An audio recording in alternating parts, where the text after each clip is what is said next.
Hello दोस्तों, नमस्ते। ये पर्यावरण का पार्ट है जो आप किसी भी टेट एग्ज़ाम के लिए देख सकते हैं। और ये आज हम मृदा वाला टॉपिक पढ़ने जा रहे हैं और इसके बाद हम पानी, बीज और फसल का संबंध बताएंगे। उसके बाद इससे पहले भी क्लासेस डली है तो आप उनको भी जाके देख लीजिएगा। और अगर आपको अच्छा लगता है तो लाइक सब्सक्राइब ज़रूर कीजिएगा। तो चलो हमारी क्लास को स्टार्ट करते हैं कि मृदा क्या होती है और मृदा के संगठक और मृदा को प्रभावित करने वाले कारक सबको हम डिटेल से समझेंगे। और आईएमपी जो लगेगा उसको हम नोट करते चलेंगे। तो पृथ्वी के पृष्ठ पर दानेदार कणों के आवरण वाली पतली परत को क्या कहते हैं? मृदा कहते हैं।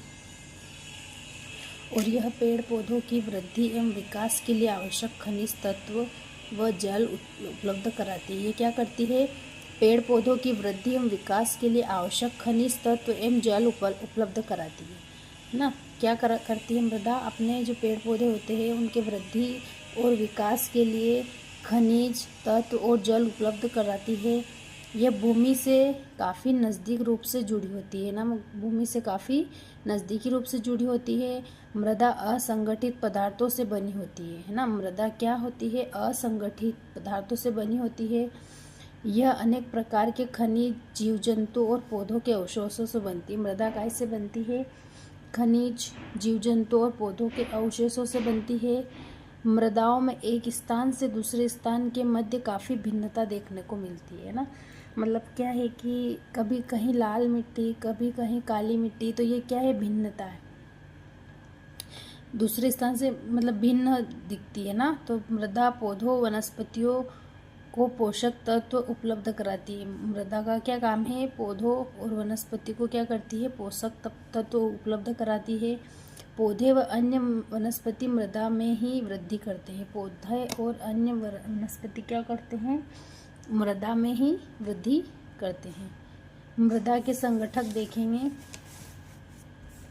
तो मृदा के संगठक है 25% जल पाया जाता है और 25% वायु, है ना। और अजैविक पदार्थ कितने? तो 45% खनिज कण, है ना, 45%। और 5% जैविक पदार्थ, ह्यूमस पाए जाते हैं ना। 5% क्या पाए जाते हैं? जैविक पदार्थ। ये क्या है? मृदा के संगठक है। जल 25%, वायु 25%, ह्यूमस 5% और अजैविक पदार्थ, खनिज कण 45%, है ना। और मृदा को प्रभावित करने वाले कारक कौन है? तो मृदा को प्रभावित करने वाले कारक है समय, उच्चावच, जलवायु, जैविक पदार्थ और जननशील। ये सब क्या करते हैं? मृदा को क्या करते हैं? प्रभावित करते हैं। भारतीय मृदाओं का वर्गीकरण देखेंगे, है ना, कि कहाँ पे कौन सी मृदा पाई जाती है ना। तो उनको बहुत ही डिटेल के साथ हम समझेंगे। तो भारत एक भू आकृति, जलवायु, भारत में भू आकृति, जलवायु, वनस्पति और उच्चावच वाला विशाल देश है। भारत कैसा देश है? भू आकृति, जलवायु, वनस्पति और उच्चावच वाला विशाल देश है। इन विविध प्रकार के आयामों ने भारत में अनेक प्रकार की मृदाओं के विकास में योगदान दिया है ना। विविध प्रकार के आयाम है तो भारत ने भी क्या किया? अनेक प्रकार की मृदाओं का विकास में योगदान दिया है। भारतीय मृदाओं को वर्गीकृत करने के लिए विभिन्न मानदंड अपनाए गए हैं। इन मानदंडों में मृदा की भौतिक संरचना, रासायनिक संगठन, उच्चावच, उर्वरता आदि को अपनाया गया है ना। मृदा की भौतिक संरचना में रासायनिक संगठन, उच्चावच, उर्वरता आदि को अपनाया गया है। किस में अपनाया गया? इन मानदंडों में, है ना। मृदाओं को वर्गीकृत करने के लिए विभिन्न मानदंड अपनाए गए। कौन कौन से? भौतिक संरचना, रासायनिक संगठन, उच्चावच, उर्वरता आदि को अपनाया गया है। भारतीय कृषि अनुसंधान परिषद की स्थापना कब हुई थी? तो 16 जुलाई 1929 को नई दिल्ली में की गई। भारत में कृषि अनुसंधान परिषद की स्थापना कब हुई? तो 16 जुलाई 1929 को नई दिल्ली में की गई थी। इसका पूर्व नाम imperial council of agriculture research था ना। भारतीय कृषि अनुसंधान का पहले का नाम क्या था? तो इंपीरियल काउंसिल ऑफ एग्रीकल्चर था। और भारतीय कृषि अनुसंधान परिषद की स्थापना 16 जुलाई 1929 को कहाँ की गई थी? नई दिल्ली में, है ना। 16 जुलाई 1929 को कहाँ की गई थी? नई दिल्ली में। भारत में मृदा के समूह कौन कौन से हैं? तो लाल मृदा, काली मृदा, जलोढ़ मृदा, लेटराइट मृदा, वन व पर्वतीय मृदा, लवणीय व क्षारीय, पिटमय व जैविक मृदा, शुष्क व मरुस्थलीय मृदा, है ना। तो कितनी टोटल? 1 2 3 4 5 6 7 8 प्रकार की मृदा अपने भारत में पाई जाती है। तो सबसे पहले देखते हैं हम जलोढ़ मृदा के बारे में, है ना। सबसे ज़्यादा अपने भारत में यही पाई जाती है।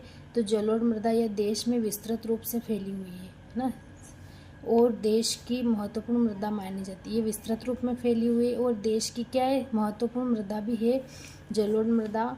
और ये देश के कुल भू क्षेत्र के लगभग टोटल भाग के टोटल 40% भाग पर फैली हुई है। मतलब टोटल भू क्षेत्र में कितने? 40% पे कौन सी मृदा है? जलोढ़ मृदा।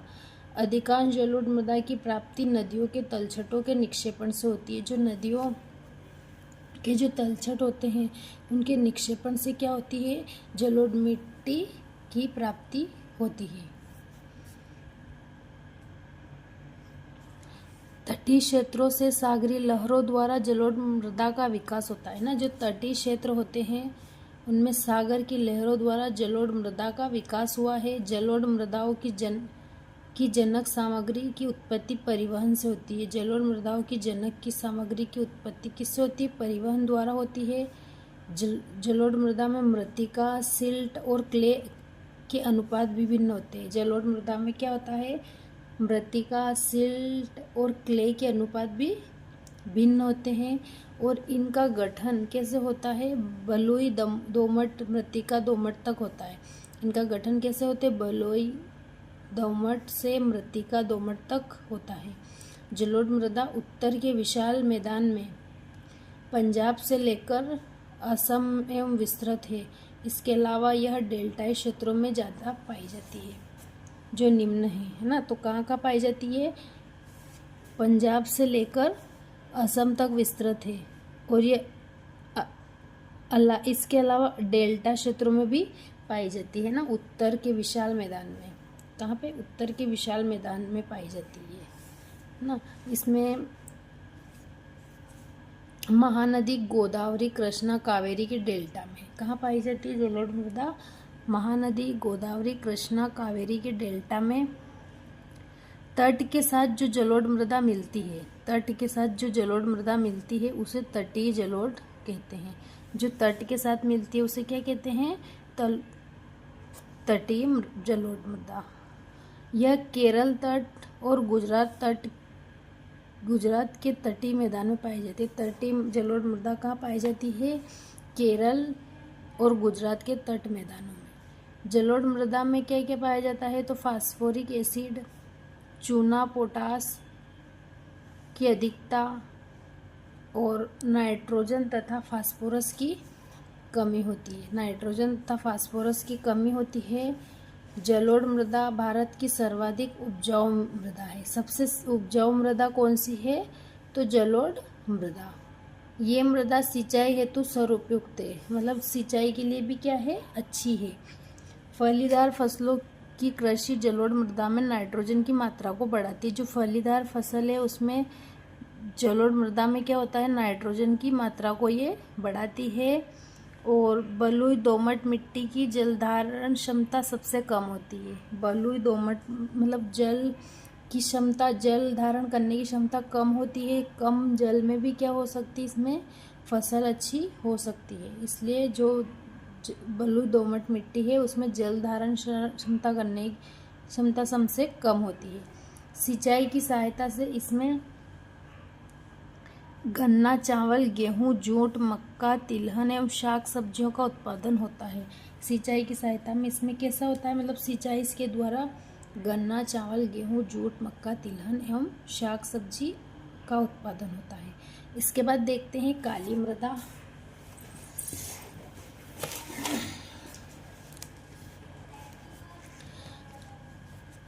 भौगोलिक रूप से काली मृदा देश के कुल भौगोलिक क्षेत्र में 16.6% इसको नोट कीजिएगा आप, है ना।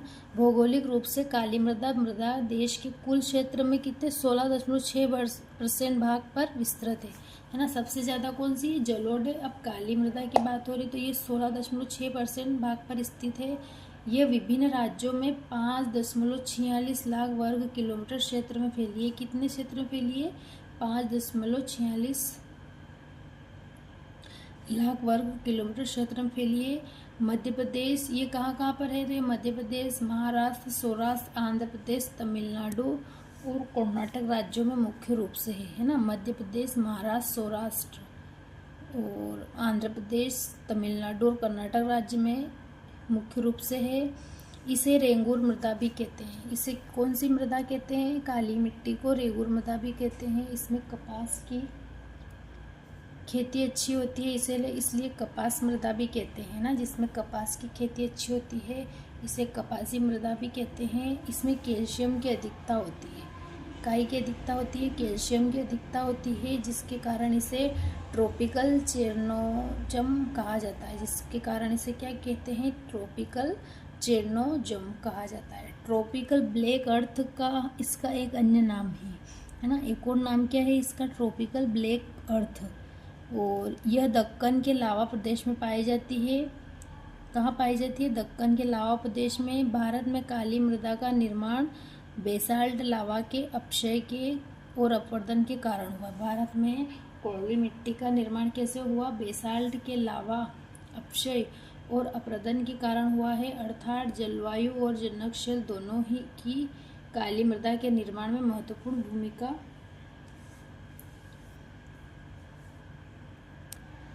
इस मृदा का काला रंग किसके कारण है? तो टिटेनीफेरस मैग्नेटाइट एवं जीवाश्म की उत्पत्ति के कारण होता है। इस मृदा का काला रंग किसके कारण होता है?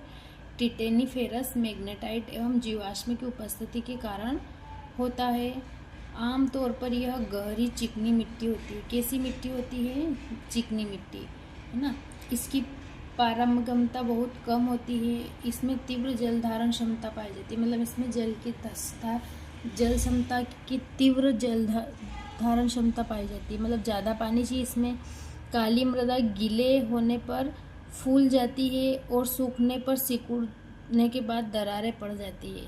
काली मृदा में शुष्क ऋतु में आने वाली दरारें ऐसी लगती है मानो स्वतः जुताई हो गई। मतलब इतनी दरारें होती है तो ऐसा लगता है कि स्वतः ही दरारें हो गई इसमें। इसलिए इसे स्वतः कृष मृदा भी कहते हैं। स्वतः कृष मृदा भी कहते हैं। इसमें नमी अधिक समय तक बनी रहती है ना। इसमें मतलब नमी ज़्यादा समय तक बनी रहती है। और काली मृदा में कौन कौन सी फसल हो सकती है? तो काली मृदा में अलसी, कपास, गेहूँ, ज्वार, अरंडी, सूरजमुखी, तंबाकू, मूंगफली और सोयाबीन, ये वाली फसलें काली मिट्टी में उगाई जा सकती है। और गन्ने और चावल का उत्पादन बेहतर सिंचाई सुविधाओं के द्वारा किया जाता है। मतलब बेहतर सिंचाई सुविधाओं के द्वारा इसमें काली मिट्टी में कौन से गन्ने और चावल का उत्पादन किया जाता है।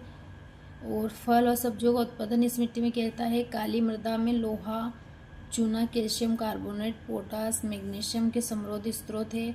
काली मृदा में नाइट्रोजन, फास्फोरस, ह्यूमस की कमी होती है ना। काई की कमी होती है, नाइट्रोजन, फास्फोरस और ह्यूमस की कमी होती है। लाल और पीली मिट्टी के बारे में देखेंगे तो लाल मिट्टी मृदा देश का दूसरा सबसे बड़ा मृदा समूह है। लाल पीली मिट्टी कैसा समूह है? देश का दूसरा सबसे बड़ा समूह है। यह देश के लगभग 18.5% क्षेत्र में फैली हुई है। देश के कितने परसेंट? 18.5% क्षेत्र में फैली हुई है। लाल मृदा तमिलनाडु लगभग संपूर्ण क्षेत्र, महाराष्ट्र दक्षिण पूर्व में ना। लाल मृदा कहाँ पाई जाती है? तमिलनाडु के पूरे क्षेत्र में, महाराष्ट्र के दक्षिण पूर्व में, आंध्र प्रदेश के पूर्वी हिस्से में और मध्य प्रदेश, छत्तीसगढ़, ओडिशा, कर्नाटक और झारखंड राज्यों में मिलती है। और इसका लाल रंग फेरिक ऑक्साइड के कारण होता है। लाल मिट्टी कितने दशमलव पाई जाती है? 18.5% पाई जाती है। और इसका लाल रंग किसके कारण होता है? तो फेरिक ऑक्साइड के कारण होता है। और ये जल योजित होने के कारण यह पीली होती है। इस मृदा में सिलिका और आयरन की प्रचुरता होती है। इस मिट्टी में सिलिका और आयरन की प्रचुरता होती है। लाल मृदा के निर्माण में जलवायविक परिवर्तनों का काफ़ी प्रभाव होता है। लाल मृदा के निर्माण में जलवायिक परिवर्तनों का काफ़ी प्रभाव होता है। दक्कन के पठार में अधिकांश भाग में रवेदार और कायांतरित शैलों के विघटन और वियोजन में इनका विकास हुआ है। लाल पीली मिट्टी में सिलिका एवं आयरन की अधिकता, पोटास, चूना, नाइट्रोजन, हुमस की कमी होती है ना। पोटास, चूना, नाइट्रोजन की भी इसमें भी कमी होती है और काली मिट्टी में भी कमी होती है। इसके बाद आमतौर पर लाल मृदा कम उपजाऊ होती है, किंतु उर्वरकों का उपयोग सिंचाई इस मृदा की उत्पादकता को बढ़ाने में सहायक होता है ना। आमतौर पे क्या होता है, लाल मृदा कम उपजाऊ होती है, किंतु उर्वरकों का उपयोग सिंचाई में इस मृदा की उत्पादक मतलब जो अगर हम खाद बीज का उपयोग करेंगे तो क्या होगा, इसमें भी अच्छी उत्पादन हो सकता है फसलों का, है ना, पेड़ को बढ़ाने में सहायक होती है। तो आपको समझ में आया होगा ये। सबसे पहले हमने ये जलोढ़ मिट्टी के बारे में पढ़ा, जो सबसे ज़्यादा भारत देश में है 40%। उसके बाद काली मिट्टी के बारे में पढ़ा, उसमें 16.6% पाई जाती है काली मिट्टी। और इसके बाद लाल मिट्टी के बारे में पढ़ा, लाल और पीली मिट्टी, तो ये 18.5% पाई जाती है। इसके बाद हम लेटराइट मिट्टी के बारे में अगली क्लास में देखेंगे। और अगर आपको अच्छा लगता है तो लाइक करें, सब्सक्राइब जरूर करें। धन्यवाद। और ऐसे ही क्लास देखने के लिए मेरे साथ बने रहे। और थैंक यू दोस्तों, धन्यवाद।